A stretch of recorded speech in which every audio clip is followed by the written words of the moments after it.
പേരും കലിമയും ചൊല്ലിയാൽ രക്ഷപ്പെടാമായിരുന്നു. അയാൾ അത് ചെയ്തില്ല. എന്തിനാണ് ഈ പാവങ്ങളെ കൊല്ലുന്നതെന്ന് ചോദിച്ച് മുന്നോട്ട് വന്നു.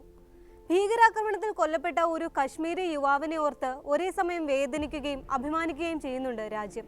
മണിക്കൂറുകളുടെ പരിചയം മാത്രമുള്ള ഒരാൾക്ക് വേണ്ടി ജീവത്യാഗം ചെയ്ത ഒരു മനുഷ്യൻ. ധീരതയുടെയും മാനുഷികതയുടെയും മുഖം സയ്യിദ് ആദിൽ ഹുസൈൻ ഷാ. ജമ്മു കശ്മീരിനെ സംബന്ധിച്ചിടത്തോളം ഒരു സാധാരണ പുലർച്ചെയായിരുന്നു ചൊവ്വാഴ്ചത്തേത്. തൊഴിലില്ലായ്മ രൂക്ഷമായ മേഖലയിൽ ഓരോ ദിവസത്തെയും ചെലവിനായി നെട്ടോട്ടം ഓടുന്നവർ അവരുടെ പതിവ് തുടരുകയായിരുന്നു. ടൂറിസ്റ്റ് ഗൈഡായും കുതിരക്കാരനായും ആളുകളെ ചുമലിലേറ്റി ട്രക്കിങ്ങിന് കൊണ്ടുപോകുന്നവരായും നിത്യവൃത്തിക്കായി പരക്കം പായുന്നവർ. ടൂറിസമായിരുന്നു അവരുടെ പ്രധാന ഉപജീവന മാർഗം. അവരിൽ ഒരാളായിരുന്നു ആദിൽ ഹുസൈനും.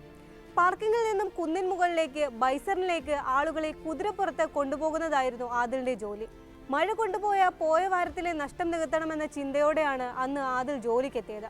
മിക്ക ദിവസങ്ങളിലെയും പോലെ നല്ല തിരക്കുള്ള ദിനമായിരുന്നു അന്നും. വിനോദസഞ്ചാരികൾ ഒരുപാടുണ്ടായിരുന്നു.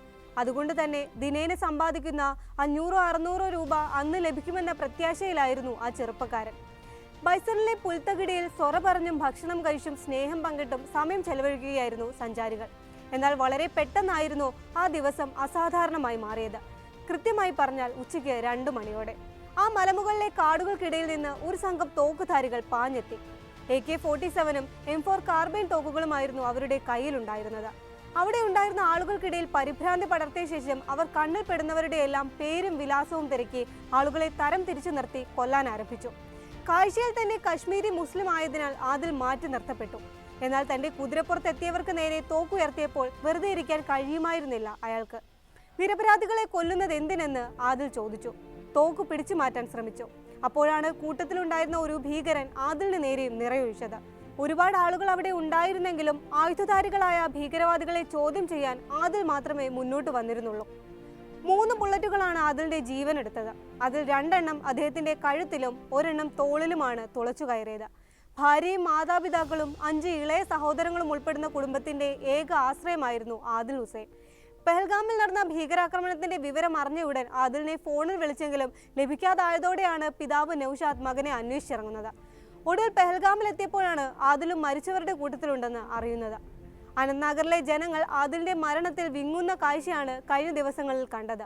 ആ വിങ്ങലിലും അവർ അഭിമാനത്താൽ ഊറ്റം കൊള്ളുന്നുണ്ടായിരുന്നു. ആദിലിന്റെ പ്രവൃത്തി ഓർക്കുമ്പോൾ ഹൃദയം അഭിമാനത്താൽ വീർപ്പ് മുട്ടുകയാണെന്നാണ് പ്രദേശവാസിയായ മുഹമ്മദ് അഷ്റഫ് പറയുന്നത്. വിനോദസഞ്ചാരികളെ രക്ഷിക്കാൻ തന്റെ ജീവൻ നൽകിയ ആദിൽ കശ്മീരി സംസ്കാരത്തിന്റെ പ്രതീകമാണെന്നും അദ്ദേഹം പ്രതികരിക്കുന്നുണ്ട്. ബുധനാഴ്ച ഉച്ചയോടെ വീട്ടിലെത്തിച്ച ആദിലിന്റെ മൃതദേഹം ഖബറടക്കാൻ 100 കണക്കിന് പേരാണ് എത്തിയത്. ആദിലിന്റെ മരണത്തിൽ അനുശോചിക്കാൻ മുഖ്യമന്ത്രി ഒമർ അബ്ദുള്ളയും നേരിട്ടെത്തിയിരുന്നു. കുടുംബാംഗങ്ങളെ ആശ്വസിപ്പിച്ച അദ്ദേഹം എല്ലാവിധ സഹായവും വാഗ്ദാനം ചെയ്തു. ആദിലിനെ ധീരനെന്നായിരുന്നു അദ്ദേഹം വിശേഷിപ്പിച്ചത്.